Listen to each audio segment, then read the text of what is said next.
Hey guys, we are in Coron, Palawan in the Philippines. A little bit sick at the moment, so no diving. We've come exploring waterfalls. Waterfall season and diving season don't match. Have a look. Not exactly a torrential fall of water. However, it is raining on me. So we are surrounded by jungle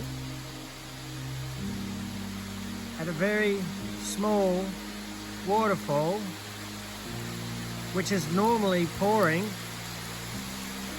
And now the rain is coming. No wonder I got the place all to myself. To be honest, there are worse places to be stuck under a shelter than in the jungle overlooking a rock pool.